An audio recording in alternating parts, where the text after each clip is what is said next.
უნგრეთის პრემიერ-მინისტრი ვიქტორ ორბანი აღმოჩნდა რთულ მდგომარეობაში. მისი პარტია ფიდეს ისტორიულად მცირე შანსი აქვს გამარჯვებაზე. უკვე ამ კვირას 12 აპრილს უნგრეთში ჩატარდება საპარლამენტო არჩევნები, სადაც ვიქტორ ორბანმა შეიძლება დაკარგოს ხელისუფლება. ამ გამოშვებაში მე გიამბობთ, რა შანსები აქვს ოპოზიციას, რას უპირისპირებს ამას მოქმედი ხელისუფლება და როგორ შეიძლება განვითარდეს მოვლენები არჩევნების შემდეგ. ამ გამოშვებაში ჩვენ განვიხილავთ პეტერ მადიარის პარტია თისას ლიდერობას. რა საარჩევნო მახეები დააგო ვიქტორ ორბანმა, როგორი მოქმედა არჩევნებზე საგარეო მხარდაჭერამ და დაეხმარება თუ არა ორბანს ეგრეთ წოდებული უკრაინული საკითხი. ჩემი სახელი ალექსეი პეჩი, მოდით ერთად განვიხილოთ ეს თემა, მაგრამ სანამ ამ გამოშვებას დავიწყებთ, გთხოვთ მხარი დაუჭიროთ ამ YouTube არხის მუშაობას. ამის გაკეთება შეგიძლიათ ფინანსურად შემოწირულობის, სპონსორობის ან გადახდების საშუალებით. ფასიანი გამოწერები შეგიძლიათ იხილოთ ბულებზე და რეკვიზიტებზე, რომლებიც მითითებულია ამ ვიდეოს აღწერაში. იქ მოცემულია ყველა პლატფორმა, სადაც ამის გაკეთება შეგიძლიათ. მადლობელი ვიქნები თქვენ ნებისმიერი მხარდაჭერისთვის. და ასევე გამოიწერეთ ჩემი Telegram არხი Pechi News-ი, ბმული ასევე მითითებულია ამ ვიდეოს აღწერაში.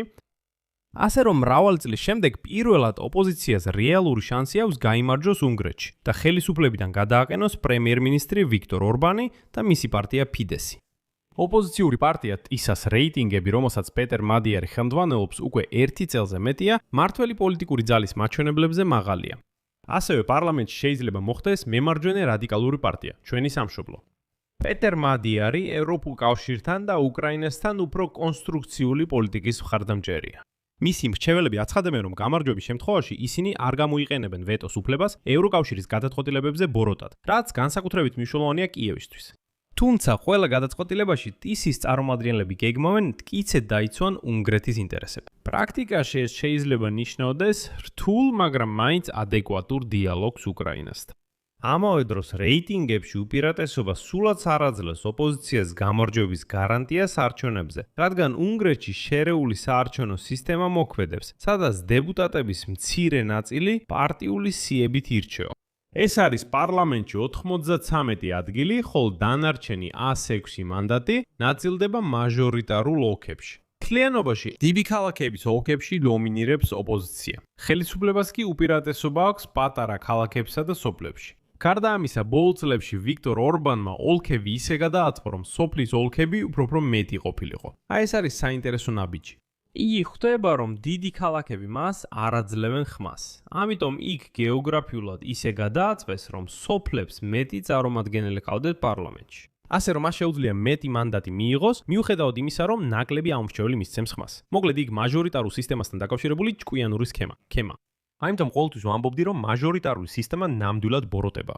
გარდა ამისა, უნგრეთში მოქმედებს ეგრეთ წოდებული გამარჯვებულის კომპენსაციის მექანიზმი. ეს მექანიზმი ნიშნავს, რომ პარტია, რომელმაც გაიმარჯვა, იღებს ბონუსს დამატებითი დეპუტატების მანდატების სახით. ამ პირობებში ორივე პარტია ცდილობს საკუთარი ამორჩევლების მობილიზებას. ვიქტორ ორბანი ამას ტრადიციულად აკეთებს შიშის ემოციით და ეს მისი გუნდისთვის მთავარი ხერხია. ეს არის პარტია TISA-ს დემონიზაცია. ხელისუფლების მხარდამჭერი სპიკერები ღიად უწოდებენ პეტერ მადიარს ბრიუსელის აგენტს. გარდა ამისა, ვიქტორ ორბანი ცდილობს ელექტორატი გააერთიანოს გარემტრის წინააღმდეგ. და ამჟამინდელ არჩევნებზე ესეთი მთავარი მტერი უკრაინა. ამასთან მხოლოდ აგრესიული რიტორიკით საქმე არ შემოიფარგლება. მაგრამ ჯერ გეტყვით, რატომ ვამბობ, რომ ორბანისთვის ამორჩევლის გამაერთიანებელი ყოველთვის გარე საფრთხე იყო. გაგახსენებთ, რომ წლების განმავლობაში წინა საარჩევნო ციკლებში ის იყენებდა ისეთ თემებს, როგორიცაა მაგალითად მიგრაცია. იმიგრანტები ამბობდა ის. ეს ძალიან ცუდია, ეს გარე საფრთხეა. ცდილობენ დაგვესხან თავს, ცდილობენ გვაიძულონ მივიღოთ მიგრანტები და ასე შემდეგ. ეხლა მიგრანტების თემა უკვე აღარ არის აქტუალური, ის ამბობს. უკრაინა მოკლედ ყველას უკრაინით დავაშინებთ და დავზაბრავთ. მაგრამ როგორც თქვი, მხოლოდ რიტორიკით ეს არ შემოიფარგლება. მარტის დასაწყისში უნგრეთის სპეცსამსახურებმა დააკავეს უკრაინელი ინკასატორები, რომლებიც ფულს კიევში გადაჰქონდათ.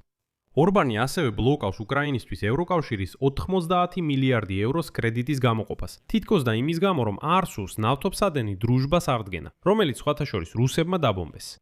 და ბოლოს უნგრეთის პრემიერ-მინისტრმა განაცხადა, რომ სერბეთსა და უნგრეთს შორის კრიტიკული გაზის ინფრასტრუქტურის ობიექტზე აღმოაჩინეს ასაფეთქებელი ნივთიერება, რომელთანაც მისი თქმით შესაძლოა უკრაინა იყოს დაკავშირებული.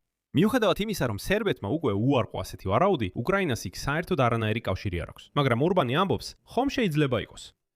ხო შეიძლება იყოს, ჰიპოთეტურად ხო შეიძლება იყოს. და სწორედ ამას იყენებს ის.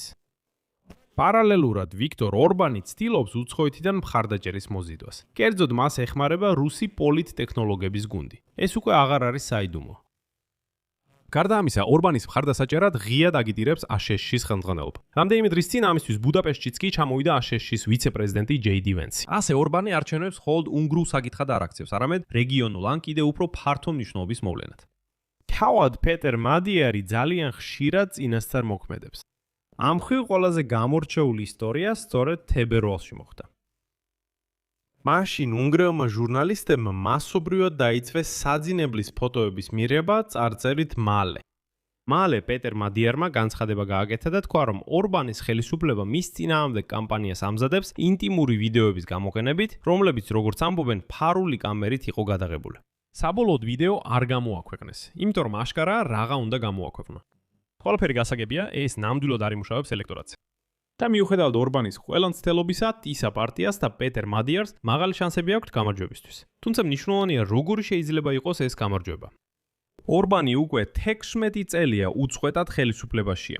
ამიტომ მან თავისი გავლენა უნგრეთის ცხოვრების ყველა სფეროზე გაავრცელა. სახელმწიფო კომპანიებიდან დაწყებული, თითქოს და დამოუკიდებლებით დამთავრებული.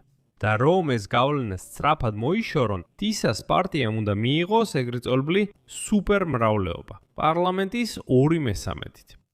თუ ეს არ მოხდება, მაშინ მოусმინეთ, ორბანი შეძლებს მრავალ საკითხში ახალი ხელისუფლების ქმედებების საბოტაჟს. და მაშინ ეს ასე გამოჩნდება. ახალი ხელისუფლება მოვიდა, მაგრამ ვერაფერს აკეთებს. რეფორმები დაპირდნენ, მაგრამ სად არის რეფორმები?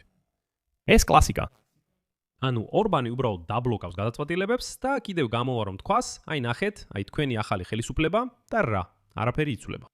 უკრაინისთვის ნაკლებად სასიამოვნო სცენარია, როცა ორბანი შეინარჩუნებს უმრავლესობას. ასეთ შემთხვევაში ის პრემიერ-მინისტრის პოსტზე დარჩება. და მომავალში შეძლებს უკრაინის ევროინტეგრაციის დაბლოკვას და ევროპაში პოლიტიკური პროცესების საბოტაჟს.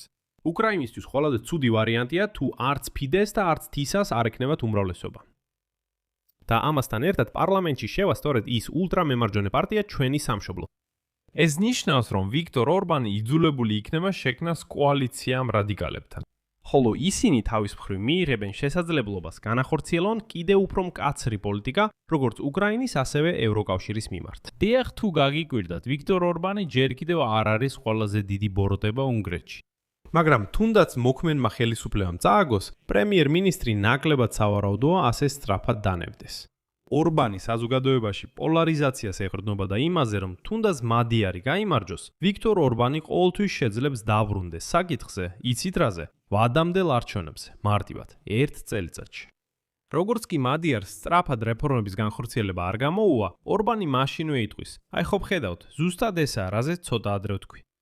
ანუ ორბანს ყოველთვის აქვს მექანიზმი. თუ მადიარის პარტია 2/3-იან სუპერმრავლესობას ვერ მიიღებს, ორბანის პარტია ყოველთვის იჯდება პარლამენტში და დაბლოკავს ახალი ხელისუფლების ნებისმიერ რეფორმას. გავიდა პირობითად 1 წელი და ვიქტორ ორბანი გამოვა ამ მომრჩევლებთან და ეთქვის: ნახეთ, რეფორმები დაგპირდნენ, სად არის ისინი? ცვლილებები დაგპირდნენ, სად არის ისინი? ხედავთ? არაფერი. ამიტომ მოდით რას გავაკეთებთ? ვადამდელ არჩევნებს გამოვაცხადებთ.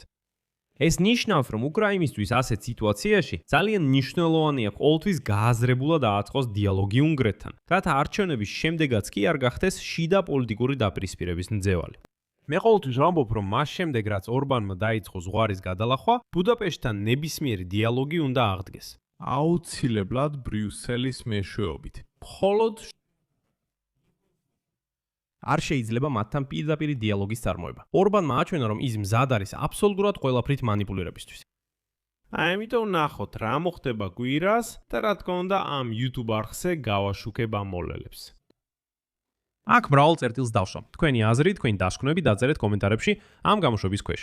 გამოიწერეთ არხი, დააჭირეთ ზარის ვილაქს და არ დაგავიწყლეთ. თუ გსურთ ამ YouTube არხის მუშაობის მხარდაჭერა, ეს შეგიძლიათ გააკეთოთ ფინანსურად, ნებისმიერი დონატით, ფასიანი გამოწერით ან სპონსორობით YouTube-ზე. ყველა მული და რეკვიზიტი, თუ როგორ უნდა გააკეთოთ ეს, მოსემულია ამ ვიდეოს აღწერაში. იქ ასე წერია: ალექსეი პეჩიის არხის მხარდაჭერა. აერჩიეთ თქვენთვის მოსახერხებელი ნებისმიერი ფორმატი. მადლობელი ვიქნები თქვენი ნებისმიერი მხარდაჭერისთვის. ამით ყველაფერი დასრულდა. იზრუნეთ საკუთარ თავზე. ყველას მშვიდობით.